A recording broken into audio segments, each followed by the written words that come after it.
이번에는 5월 15일 내용을 함께 보도록 하겠습니다.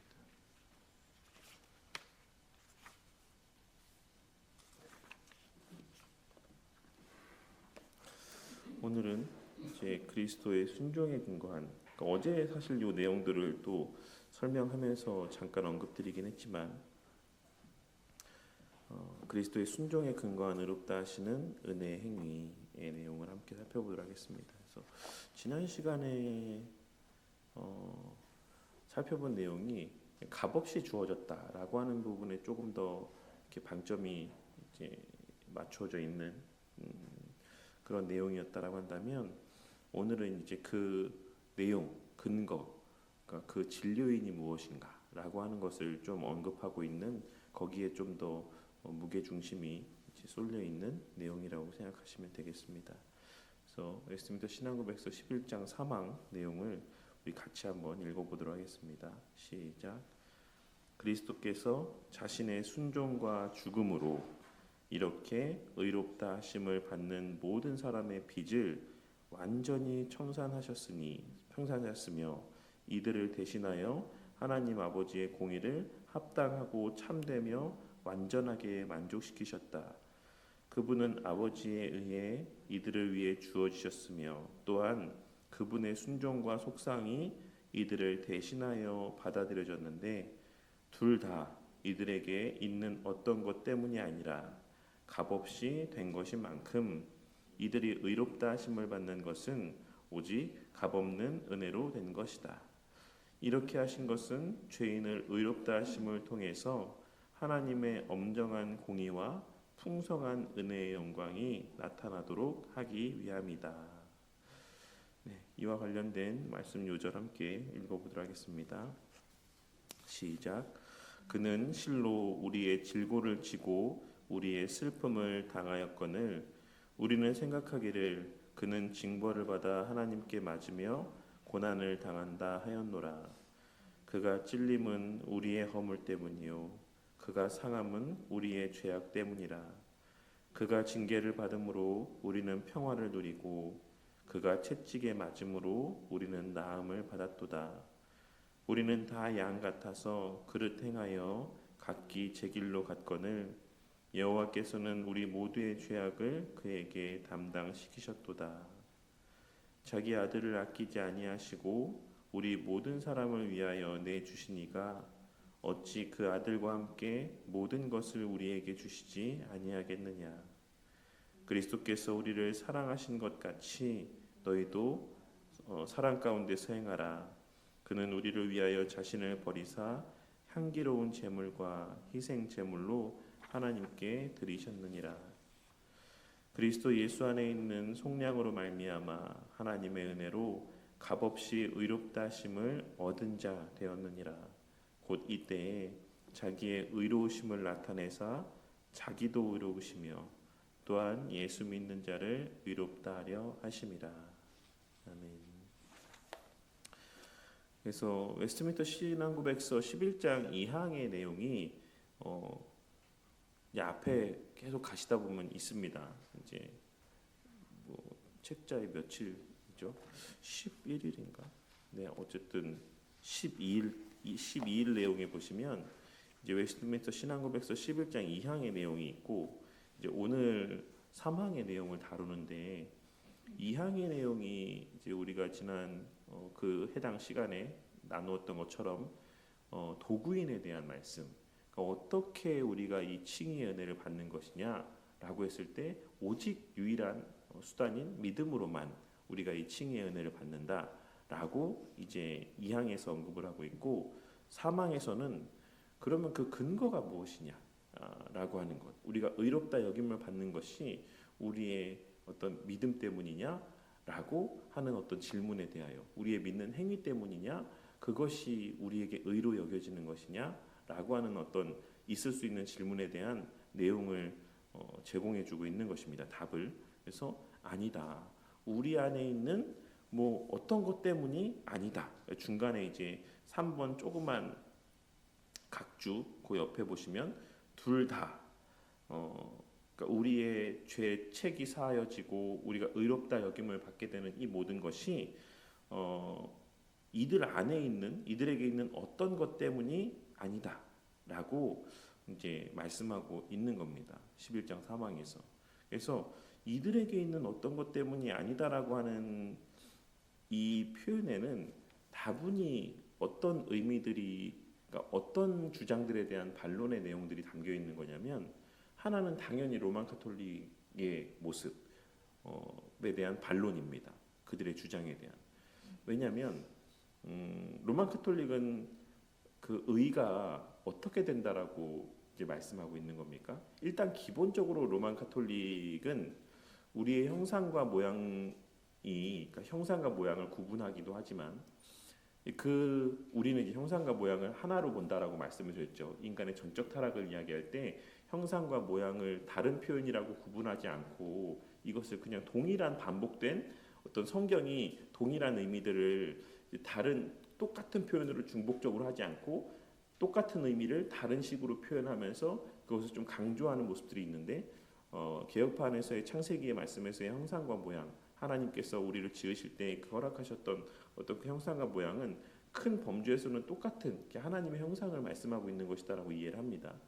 근데 이것이 전적으로 우리는 부패했고 타락했다라고 이렇게 말씀을 하고 우리 그렇게 가르치지만, 로만 카톨릭은 어느 정도는 남아 있다라고 이야기를 하는 것이죠. 그리고 그래서 우리가 이제 택할 수 있는, 반응할 수 있는 어느 정도의 그런 능력들이 남아 있다라고 로만 카톨릭은 말씀하고 있기도 하고, 또 한 가지는 의가 그래서 또 주입된다라고 말씀을 합니다.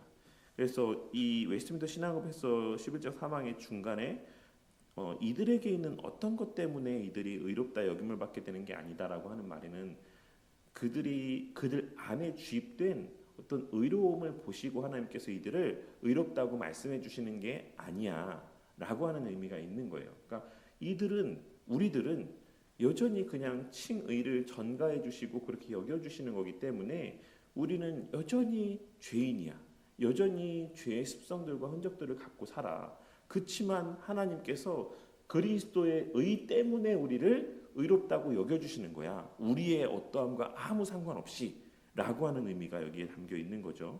그리고 여기에는 또 한편에는 알미니안주의자들에 대한 어떤 반론들도 의미들도 담겨 있습니다. 지난 시간에 어제도 이 내용들을 잠깐 언급했지만, 알미니안주의자들은 어떤 생각을 갖고 있습니까? 이제 도르트 신조에 우리가 흔히 잘 알고 있는 튤립 교리라고 하는 이러한 어떤 그 학론파들에 대한 반대되는 어떤 내용들을 우리가 튤립이라는 교리로 정리를 해놨는데, 거기에 우리는 TUL 세 번째 이제 제한속죄를 이야기하지 않습니까? 제한속죄가 뭐죠? 예수님의 피값이 하나님의 택하신 자들을 위해서만 흘려졌다라고 이렇게 이야기하지만, 그러면 이제 그에 대한 당연히 학론파들은 뭐라고 이야기를 한 거겠습니까? 하나님의 피값, 그리스도의 피값은 모든 이제 사람들을 위해서 흘려진 거야라고 생각을 하는 겁니다. 그래서 알미니안주의자를 생각했을 때 예수 그리스도의 객관적 구속의 사역으로 말미암아 이루어진 일은 무엇이냐면, 모든 사람이 이제 완전히 이제 아담과 같은 상태까지로 돌아간 것은 아니지만 어느 정도는 그 하나님의 말씀에 반응할 수 있는 능력들이 그리스도의 객관적인 구속의 사역으로 말미암아 회복되었다라고 이렇게 생각하는 것입니다.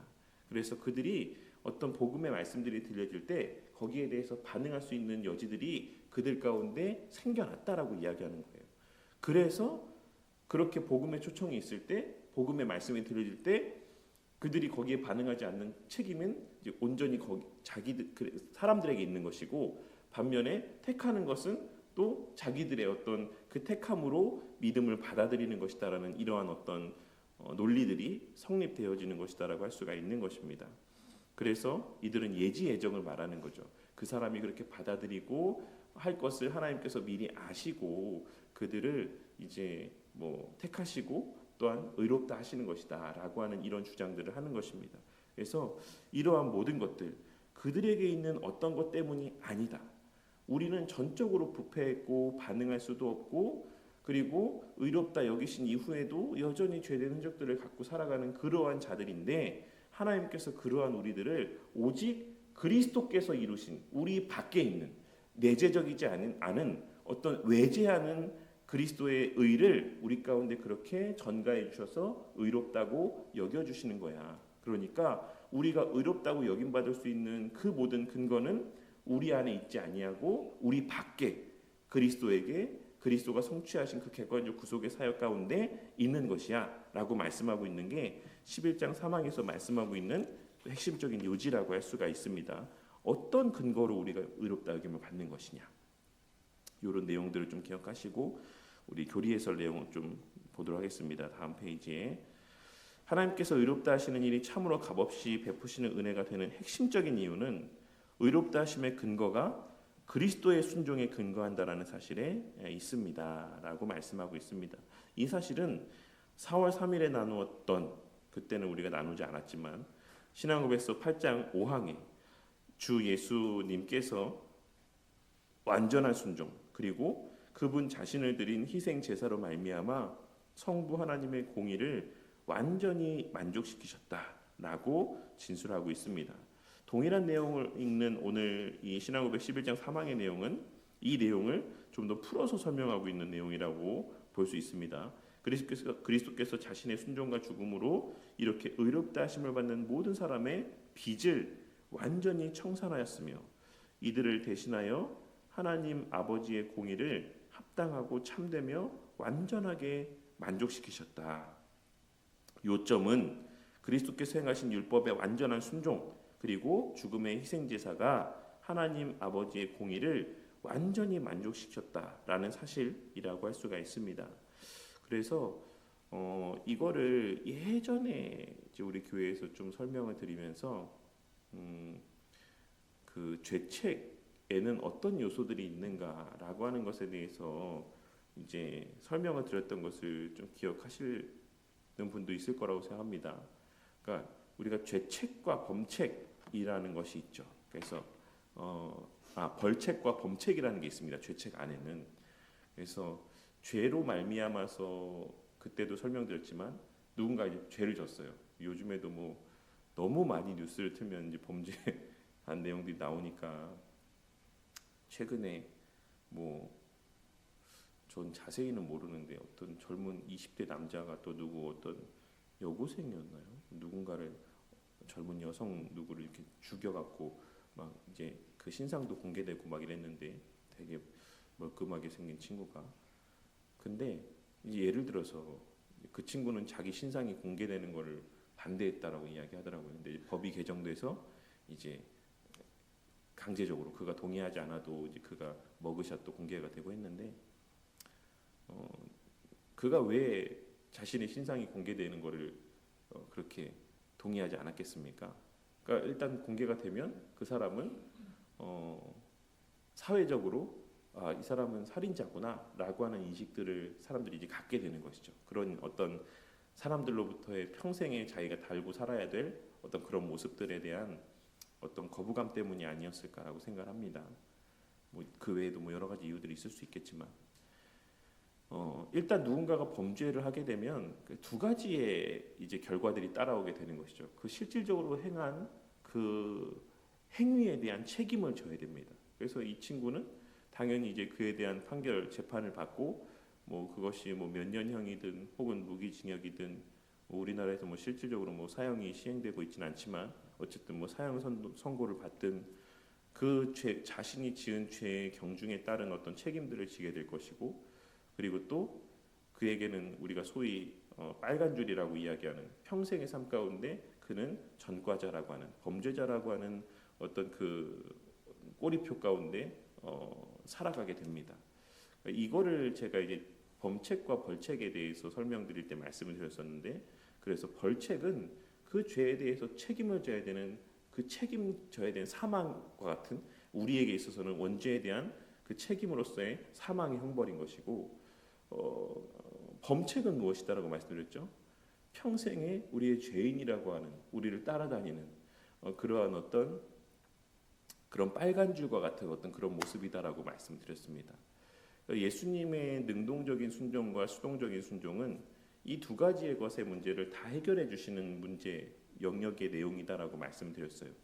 우리를 대신해서 십자가상에서 그 죄의 책임을 대신 짊어지고 죽으심을 통해서 우리의 벌책의 문제를 해결해 주셨을 뿐만 아니라 우리가 이제 죄인이라고 그 죄의 삭스를 다 치르고 나와도 예를 들어서 뭐 이 사람이 뭐 한 20년형을 받았어요. 30년형을 받았어요. 그러면 20대였는데 뭐 50대 뭐 이때 나오겠죠.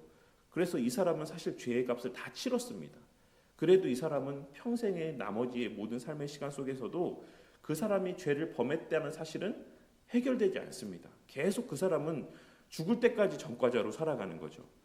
이 범책의 문제를 그리스도께서 그 성취하신 어떤 의로움으로 말미암아 우리의 신분을 완전히 의로운 자로 여김받게 해주신 것이다라고 할 수가 있는 것입니다. 그래서 오늘 이 내용들 가운데서도 그런 내용들을 말씀하고 있지만 요점은 그리스도께서 행하신 율법의 완전한 순종 그리고 죽음의 희생 제사가 하나님 아버지의 공의를 완전히 만족시키셨다라는 사실입니다. 그래서 그냥 하나님께서 내가 왕이니까 내가 창조주고 모든 것을 다스리는 주권자니까 내가 그냥 너를 무죄하게 그렇게 방면시켜 줄게라고 말씀하고 있는 것이 아니라 그렇게 불의하게 행하시지 아니하고 그 하나님의 공의를 하나님 편에서 완전하게 만족시키셨다. 누구를 통해서? 하나님이자 자신의 독생자인 우리 주 예수 그리스도를 통해서 그 모든 그들이 감당했어야 될 모든 의의 요구를 다 그에게 짊어지게 하셨다라고 말씀하고 있는 것입니다. 그래서 이와 같은 순종과 속상을 대신함으로써 다음 페이지의 윗줄에 보시면 이들이 죄책이 없는 자이며 또한 모든 계명을 다 지킨 자로 인정이 되게 되었다라고 이제 말씀을 하고 있습니다. 그래서 죄책과 오염이라고 나뉘어서 볼 때 죄책이라고 하는 부분들 안에서의 어떤 범책과 벌책의 내용들도 그리스도께서 다 감당해 주셨지만 그 이후에 오염된 본성 또한도 우리의 이 땅에서 살아가는 그 모든 삶 속에서의 성화의 과정 가운데 하나님께서 이 모든 것들을 다 해결해 주시고 본질적으로는 사실 그리스도의 죽으심으로 말미암아 이 모든 것이 다 성취가 되었다, 만족이 되었다라고 할 수가 있는 것입니다. 이처럼 그리스도의 순상과 속상으로 이루어진 그리스도의 의가 죄인을 의롭다 하시는 유일한 근거다. 의롭다 하심을 받는 자들에게 있는 어떤 것도 전혀 근거가 되지 않는다라고 말씀하고 있는 겁니다. 그래서 뭐 의가 주입되어서 그 의를 보시고라든지 혹은 뭐 믿을 수 있게 그리스도의 그 죽으심으로 말미암아 어떤 우리의 믿음으로 반응할 수 있는 어떤 여건들이 회복되어서 그 행한 행함이 어떤 이 의롭다 여기심의 아주 적은 부분이라도 어떤 분량들을 차지하고 있다라든지 그렇지 않다라고 말씀하고 있는 것이죠. 그래서 이런 내용들을 쭉 이제 계속해서 언급하고 있다라고 할 수가 있습니다. 그래서 밑에 쭉 보시면 하나, 둘, 셋, 넷, 다, 일곱, 여덟, 아홉 번째 줄에 의롭다 하시는 일은 그런 맥락에서 한편으로는 죄인을 향해 베푸시는 하나님의 전적인 은혜의 사역이기도 하고 또 다른 한편으로는 그리스도를 향하여 그분의 순종과 속상을 요구하시는 공의의 사역이기도 하다. 그래서 하나님의 공의도 만족시키는 뿐만 아니라 하나님의 은혜를 극치로 드러내 보여주는 정말 오직 기독교에서만 찾아볼 수 있는 그러한 어떤 하나님의 모습이라고 할 수가 있는 것입니다. 다음 페이지에 위에서 두 번째 줄에 보시면 의롭다 하심에 있어서 하나님께서는 어떤 죄도 그냥 덮지 않으신다. 하나님께서 그냥 어떤 죄가 있는데 그 죄의 책임을 그냥 묵과하시면서 우리를 의롭다고 여겨주시는 것이 아니다. 그리스도에 의해서 그것이 완전히 청산되도록 하셨다. 여기에는 이제 그래서 우리의 중보자가 왜 완전한 하나님이고 또 완전한 인간이어야 되는지에 대한 내용들도 사실 이 이면에는 자리하고 있다라고 할 수가 있죠. 이 죄의 책임이라고 하는 것이 인간이 지은 죄이기 때문에 인간이 감당해야 되는 부분인데 동시에 이 죄가 하나님에 대하여 지은 죄이기 때문에 그 죄의 책임의 어떤 가치, 분량이라고 하는 것이 그 하나님만큼의 무한한 가치를 지닌다라고 말씀을 드렸습니다. 우리가 뭐 세상에서의 지은 죄는 뭐 벌금형을 받기도 하고 뭐 5년형을 받기도 하고 뭐 10년형을 받기도 하고 혹은 뭐 사형의 어떤 이런 언도를 받기도 하지만 하나님께 지은 죄의 값을 유한한 인간이 사실 다 감내할 수는 없는 것이죠.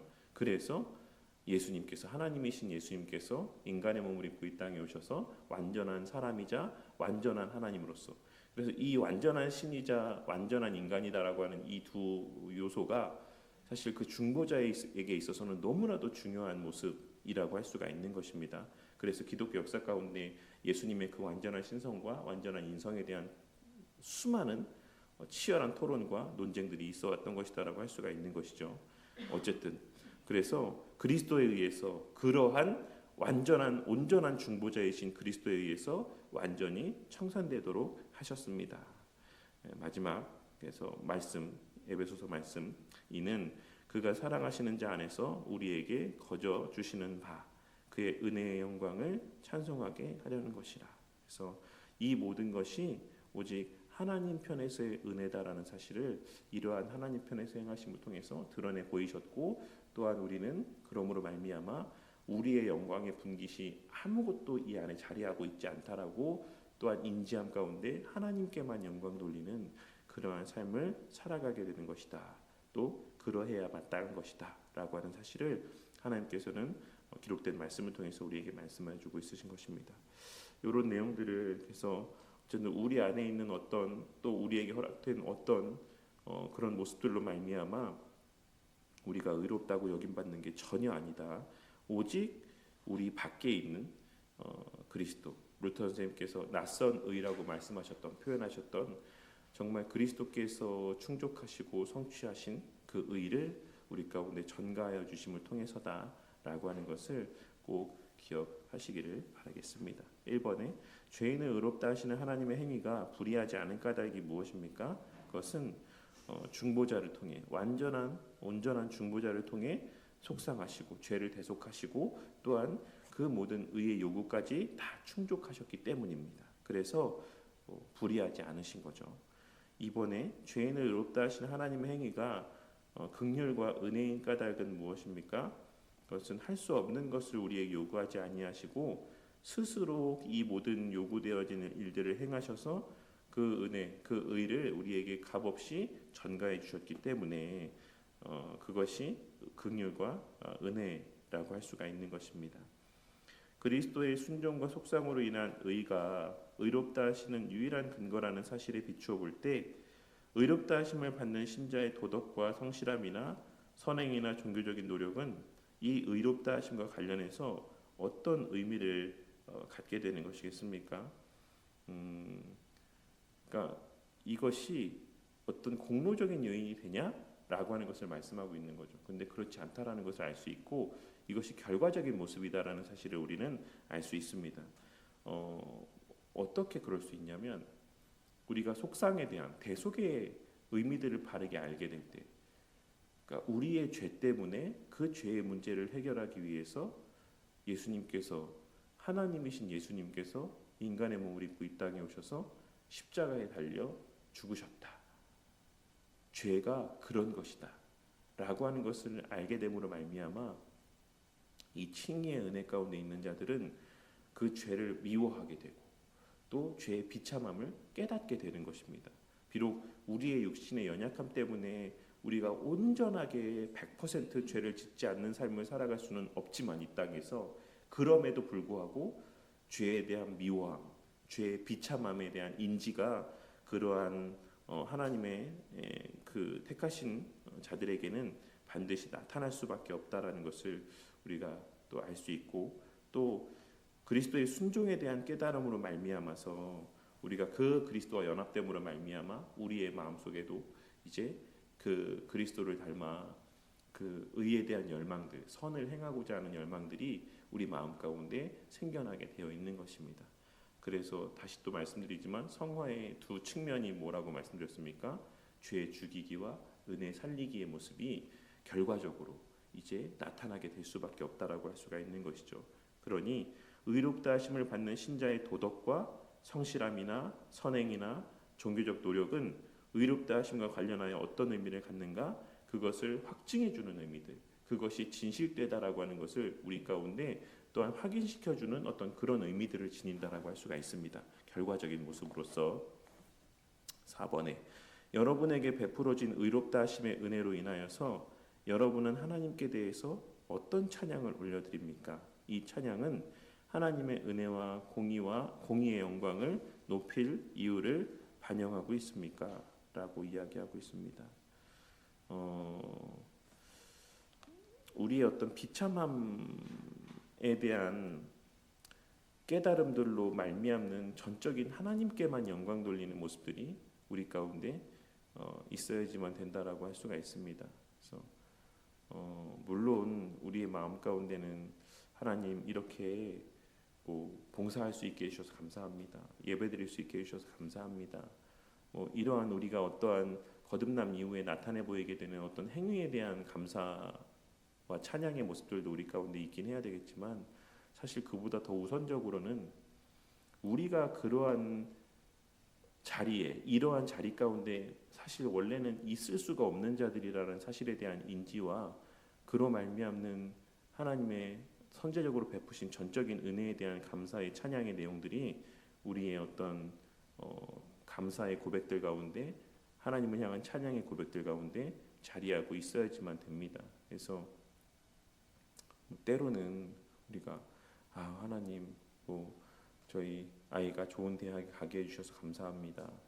우리 가정에 이런 물질적인 넉넉함의 은혜들을 부어주셔서 감사합니다.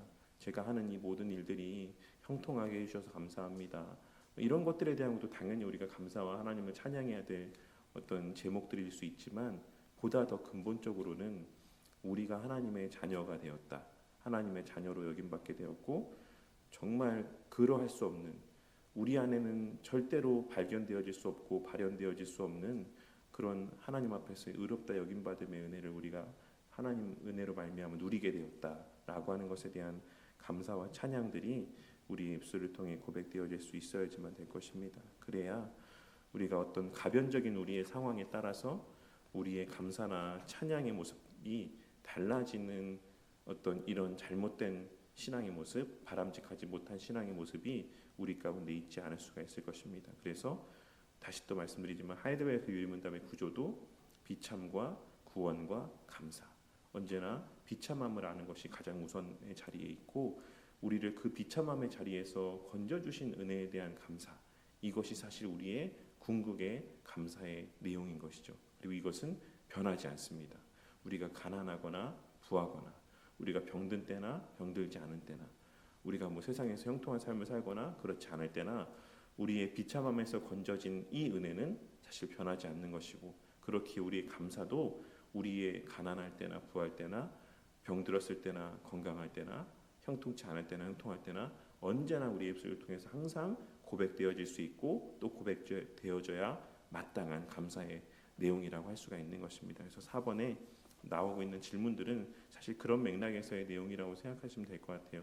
여러분에게 베풀어진 의롭다 하심의 은혜로 인해서 여러분은 하나님께 대해서 어떤 찬양을 지금 올려드리고 있습니까? 이에 대한 인지가 있습니까? 그리고 그 이유들을 반영하고 있습니까? 혹 내가 정말 내가 한 것 혹은 내가 지금 누리고 있는 어떤 그런 다른 외적인 것들 때문에 내가 이렇게 하나님을 찬양하고 있는 것은 아닙니까? 라고 하는 것에 대해서 이렇게 좀 생각해 볼 것에 대해서 질문을 건네고 있는 것입니다. 네, 시간 우리 오늘 나눈 내용들을 좀 생각하면서 또 함께 기도하도록 하겠습니다.